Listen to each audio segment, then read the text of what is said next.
Hey guys, it's Hovik, and today I got another tutorial for you guys. Stutter at the very beginning, and it's been requested by a couple people, and it's just how it's taking your animations from Endorphin. Well, people have asked for how I do my 3D animation, but I'm just going to show you how to do like the simple animations that are there for you using Endorphin in Cinema 4D. So I'm going to take the animations we're going to make in Endorphin, and I'm going to put them into Cinema 4D, and we're going to add them to our character, and we're gonna make the whole animation. So we'll start off by using Endorphin 2.5.2. So if you don't have that, you need to get that. I'm just gonna open it up, close that. Okay, for usually when you're like animating COD characters, you want to do a character 2, so I would go ahead and click on that and click delete and go up to this little sign, and it's an add character sign, so you click add, and you want to do an audio motion 2 character because those work best with COD characters. But you can also use them with other type of characters, like in my evil edit I used a weird guy from Borderlands or whatever, and it still worked for him. So click OK. So now you have your audio motion 2 character right here, but you don't have the animation. So what you want to do is you want to right click in this area down here next to him, and then go up to create animation event. Then you're going to go to your you're gonna have your audio motion. If it takes you to the Endorphin, you go to resources, and then you can go to animation, and then you go to audio motion 2 or 1. It doesn't matter. Even though you're using an audio motion 2 character, you can also go to the first one and use their animation. So we're just gonna do a walking thing for now. So we're gonna find walk, and we're gonna click it and click open. And now this is important. You need to check this thing right here, auto motion transfer source reference character. Click that, and then click the dotted line and select your character that you use, which is auto motion 2.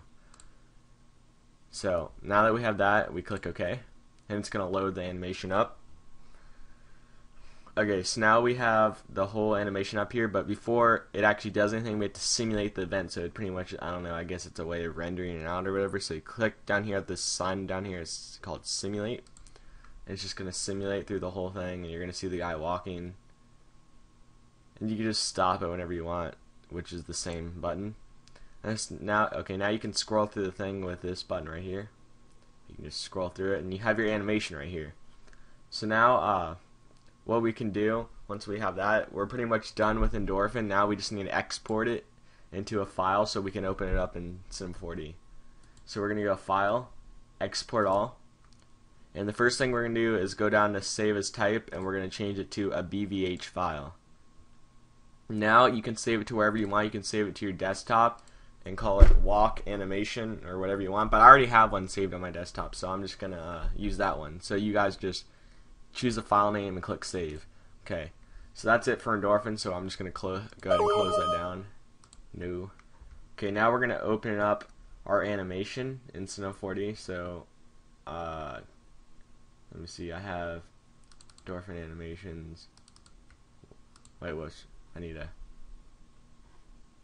whoops. Okay, I need to open that up in a different, first here, I made a mistake. First you need to open up Cinema 4D.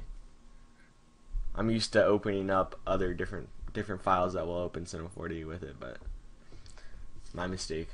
So just open up your R12, R13, whatever you have.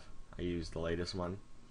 Okay, now you have your Cinema 4D open, so you're going to want to open up your file. So you're going to do File Open, and that's just some textures I have. So you can go to Desktop, and you can go to find your animation or wherever you saved it to.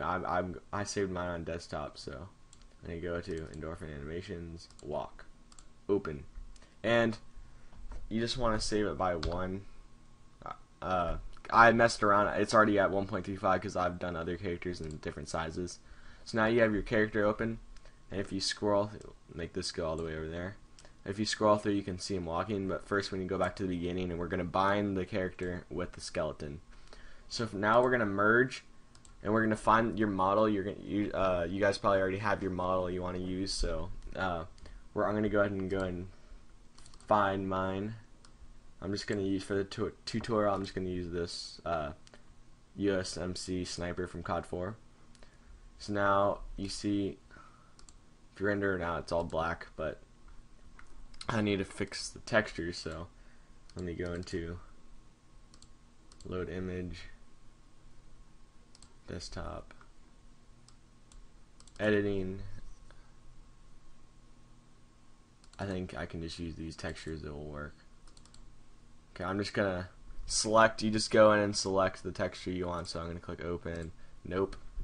Okay, and now go into here, and this one's gonna be called USMC Tactical Baseball Cap, so I'm gonna go ahead and load it and find the cap, which is right there. Click no, and then we're gonna go into here and click load image, and this one's gonna be called body, so we're gonna click load. This one will be called accessories, so we're gonna go ahead and load the image that's called accessories, which is right there. Okay, so now we have the whole character in here.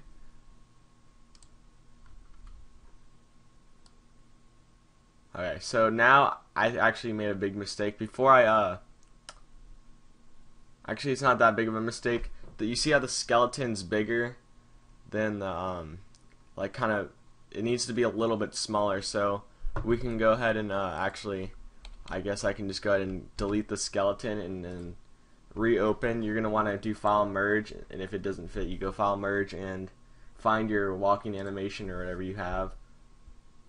And we're gonna reopen it, walk, and before it was too big, so let's do like 0.95,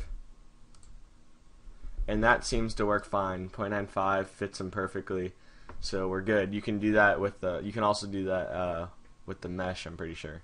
Okay, so now we have him, and we want to bind the skeleton to the character, but before we do that, we need to match him up perfectly, because right now you can see it doesn't match up, and like right there. So we can have the skeleton selected. We're going to drag that to the bottom. We can have the skeleton selected, and we can select the rotation tool, and we're going to drag that forward like that, and we're going to take this and slide it back just so we can get a nice fit. See if that looks good. Okay, we still need to, drag it back a little bit more, or actually we can just rotate it. Yeah, that seems to work.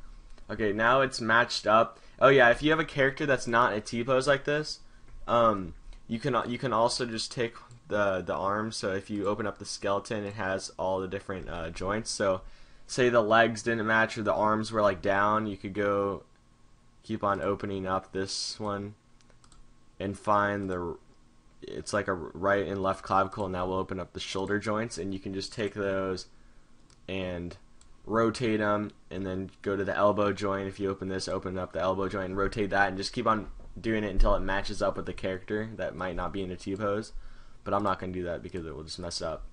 Okay, so now that we have it matched up with the character, all we need to do is add a skin. So we're going to go to MoGraph, character, and we're going to select skin, and we're going to put that on top of the sniper polygon. So now what we want to do is we're going to bind the character. So what we're going to do is we're going to right click skeleton and select all children. Select children.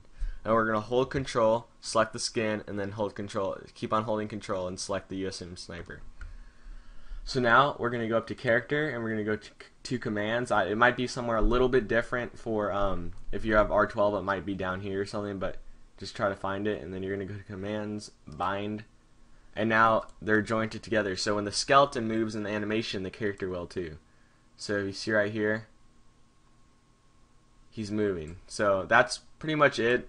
Sometimes you'll get a little bit morphing, and then you can't really help that. You can keep on trying to move the joints around before you bind them, like to make it, I guess, not warp or morph, because sometimes, like you can see right here, some of his pouch stuff gets a little bit messed up. But another way I like to avoid that is sometimes when you have a model, instead of just having one layer of a polygon, you'll have a bunch of different layers of all different types of his a bunch of different types of, like, it will have a layer for his vest, a layer for his shoes or whatever, have a big list, And I like to delete the ones that are like maybe these magazine pouches, because those just usually cause problems with morphing and stuff, and warping and everything. So I like to delete those. And whenever you have just the ones you need, it will have like a lot of layers here.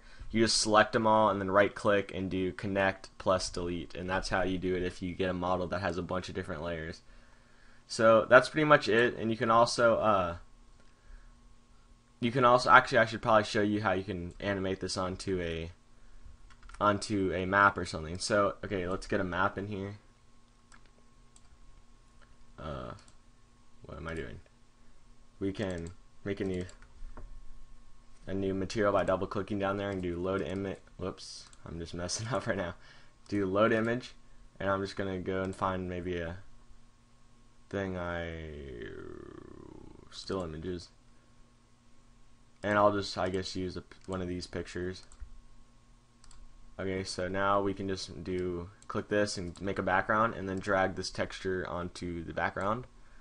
And now you see you have the background back there, and we'll change the dimensions by going into the settings, and we'll do 1280 by 720, and 30 frames per second is fine. And then you can also make it 0 to 200 or however long your animation is.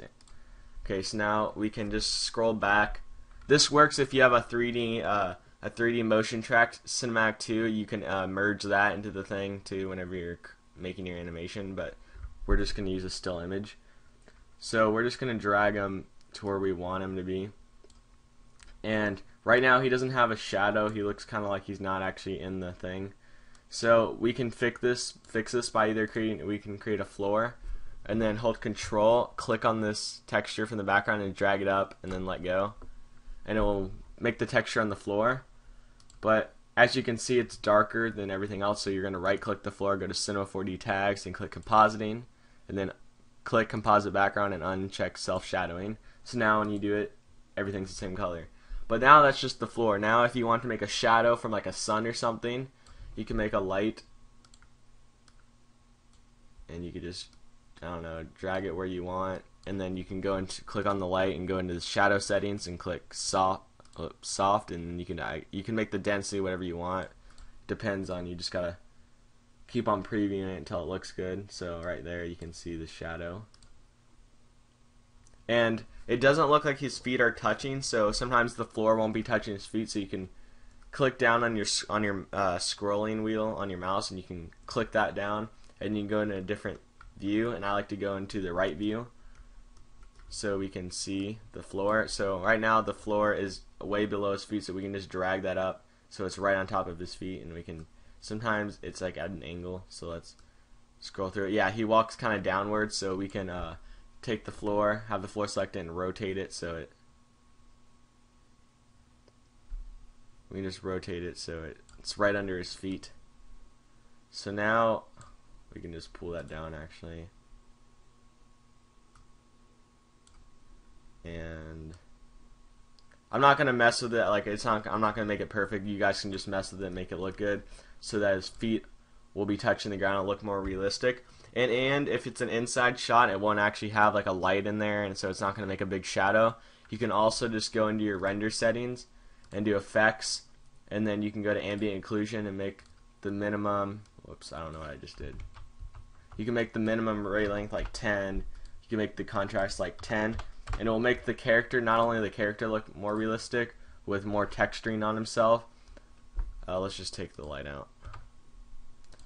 It'll make the character have more texturing on himself, as you can see, but it will also make right under his feet with the floor have like a little bit of shadow right there, you can see. So I don't know, it just makes it, when you're inside it's not going to have a big shadow, but when you put your feet on the ground it's also going to make a darker space under your feet, so that adds a little bit more realism to it. So that's pretty much it, guys. I hope you enjoyed. Please like and comment if you have any questions. Well, like if you liked it, but comment if you have any questions, and any requests for new tutorials. I'm going to try to make a tutorial every 2 weeks and edit every 2 weeks, so it's kind of like one video a week, because I want to start being more consistent. And look out for an edit that's going to be out in like a week after this is posted. And I'll see you guys later.